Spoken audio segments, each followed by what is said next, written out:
Excuse me. Lou Bloom might be one of the most mentally disturbed characters in movie history. While watching him, I was honestly shocked by how insane this guy is, and kind of terrified by what he's willing to do just to get what he wants. There are so many messed up things he does, and the scary part is, he doesn't even see a problem with them. This is Lou Bloom from Nightcrawler, and I know there's a good chance some of you don't even know who that is.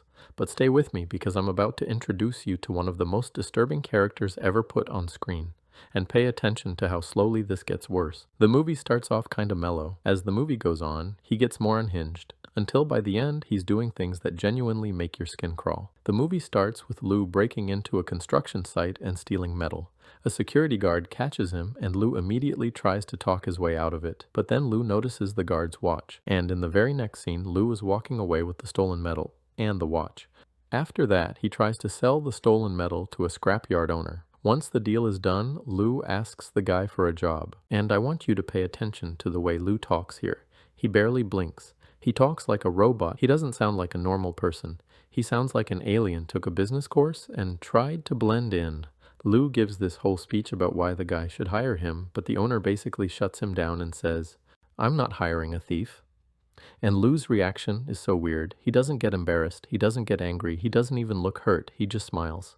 Then, while he's driving, he sees an accident on the road. He gets out to watch, and he sees the police trying to pull a woman out of the wreck. Then these cameramen show up to film the accident. Lou stands there watching them. Then he asks one of the cameramen, "Where does this footage go? What channel shows it?" The guy tells him they sell it to whichever news station pays the most. Lou looks at their van and sees it full of cameras and equipment. So he realizes this job must make decent money. Later, he sees the same accident footage on TV, and that's when he starts thinking. Behind him, you see someone parking a bike. Later, we find out Lou stole that bike, sold it, and used the money to buy a camera and a police scanner.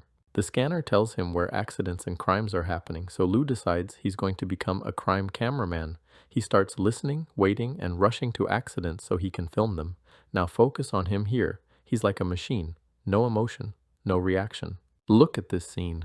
He gets so close to the injured woman, he's basically about to put the camera in her mouth. The police are telling him to move back. He just stands there, staring at them with this blank stare. And at the same time, he keeps watching the other cameramen. Eventually, he goes to a news station and shows them the footage he shot as a freelancer. And they actually buy it from him because he got close shots and captured extra bloody footage.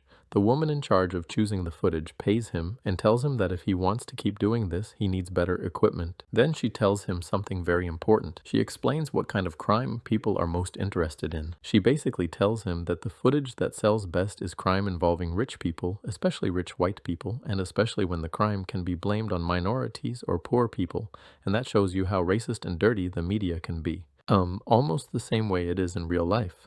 Weird, huh? Nobody really cares about crimes happening to minorities, black people, Muslims, or poor communities. But when they can show minorities or poor people doing something bad to a rich white person, suddenly that becomes a huge story. Because that kind of fear gets ratings. That's what brings views. That's what gets people reacting. And Lou is standing there listening and learning. He's taking notes in his head. After that, Lou leaves and keeps thinking, learning, and figuring out how to improve. And I want you to pay attention to a couple of things because they matter later. Watch him ironing his clothes, then watch him watering his plant. At first, these scenes look random, like, okay, why are we watching this man water a plant? But focus on this because it comes back later in the movie. After that, Lou goes to a restaurant and meets a young guy there. The guy looks like a fucking bum, nervous and desperate. Lou sits with him and of course gets to lying. He tells him he had an employee who left and now he needs a new person to work with him. He basically gives this guy a job interview. The guy is clearly stressed, and from the way he looks you can tell he's homeless or close to it. So Lou takes advantage of him. He tells him he has a big news company and offers him a very low salary at first, promising he'll raise it later, and the guy is happy because, like I said, he's broke. So Lou starts teaching him everything he learned over the past few days. They listen to the police scanner, wait for the right call, and rush to whatever is happening. A fire, an accident, a shooting, anything worth filming. They get to one place, but because of the assistant's mistake, they arrive too late and can't film. Then they hear about a shooting, and again they arrive too late. The police have already closed off the scene, but things like that don't stop Lou. He sneaks in, breaks into the apartment, starts filming inside, and even moves things around so the shots look more dramatic. Then he goes and sells the footage to the news station. They love it. Except one guy there is uncomfortable because Lou clearly broke into a house and filmed inside a crime scene. But Nina, the woman in charge, loves the video. She says they'll air it. Lou tells her he really loves this job. After that, he starts working more and filming more and learning more. And up until now, things don't look that bad. It almost looks like he's just a weird guy trying to become a useful member of society. But that is not the truth. After making money, Lou buys a new car, a faster car, and better equipment.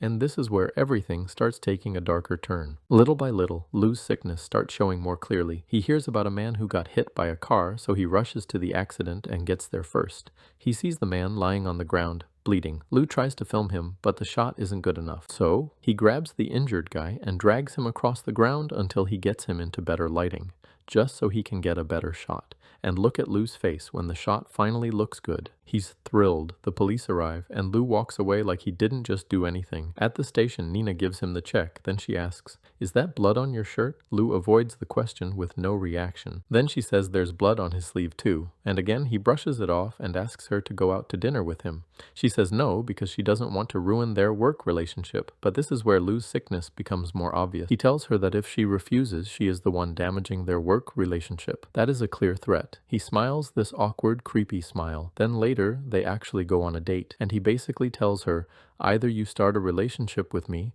or I stop selling you my footage." And if he stops selling her footage, the station ratings drop, and she might lose her job, especially because she's already not in the strongest position at the channel. This shows you how selfish Lou is. Everyone around him is just a tool for his goals. Nothing else matters to him. Later, the cameraman he met at the beginning comes to him and offers to team up. Lou refuses. Then they run into each other again at an accident, but Lou arrives too late and can't get the footage. The other cameraman makes fun of him, and because Lou failed to get the footage, Nina gets angry at him too because he promised her he would bring her material strong enough to help her keep her job. So Lou loses control. He goes home and screams at himself in the mirror. The next morning, he goes to that cameraman's van and cuts his brakes. That night, the cameraman gets into a crash, and Lou shows up to film him. Even Lou's assistant is disturbed. He says, "Why are you filming him? He's one of us." And Lou says, "Not anymore. Now he's just footage," and Lou films him with this evil look while the man is bleeding out. Then we get to one of the strangest things Lou does. He arrives at a mansion where there has been a shooting, and he gets there before the police. He enters the house and hears gunshots. The two attackers manage to escape. Lou goes inside and starts filming the dead bodies with total coldness. Then he leaves before the police arrive. After that, he watches the footage he captured and becomes obsessed with how good it looks. He brings it to Nina proudly, and even though it's morally wrong and legally wrong to show something like that, Lou makes her pay him $15,000 for the tape. And in this moment, he starts exposing himself again. He tells her that from now on, whenever the station airs his footage, the anchors need to mention his name and the name of his company, Video Production News. He also wants to meet the director, the station manager, and the people working there. He tells Nina that she's going to introduce him properly and praise him in front of them. And he says that the price he gives from now on is the price they'll pay because he can always take his footage to another station. Then he looks her in the eyes and tells her, "When I say I want something, that means it will happen, because I'm not going to ask twice." Nina gets scared and agrees. She introduces him to everyone at the station. They air the footage and it becomes a huge success.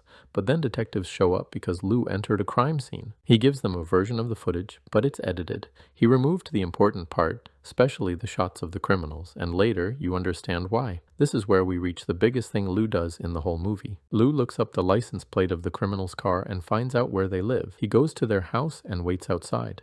Why?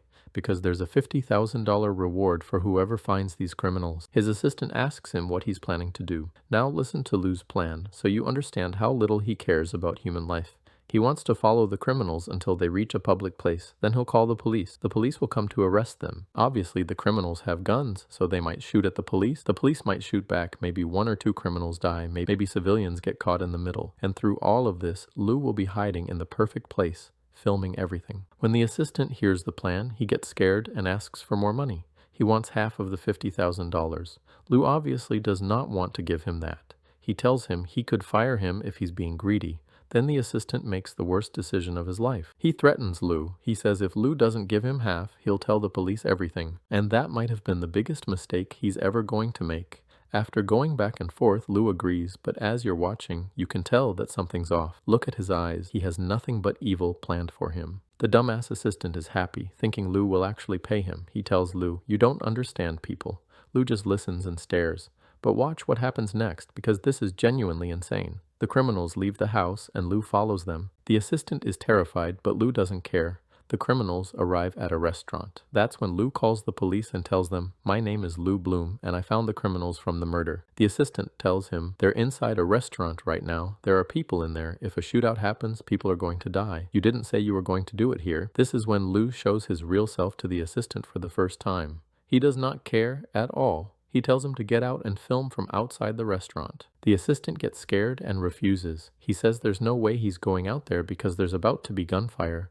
Then Lou says something like, "What if my problem isn't that I don't understand people? What if I just don't like them?" And he tells him he can physically hurt him if he doesn't do what he says. So, the assistant gets out of the car and goes to film from a very dangerous spot. Lou stays in the car, waiting for the police so he can film them fighting. The police arrive and go inside to arrest the criminals. A shootout starts. Several people get hurt. One of the criminals escapes in a car, and Lou follows him to keep filming the whole scene he basically created. Lou asks the assistant, "Did you get the shot?" The assistant says, "People died in there," and Lou is smiling, happy, chasing the car. He makes the assistant keep filming the chase. Police cars crash into civilian cars. People are getting hurt, and Lou is excited. He doesn't care what happens to anyone.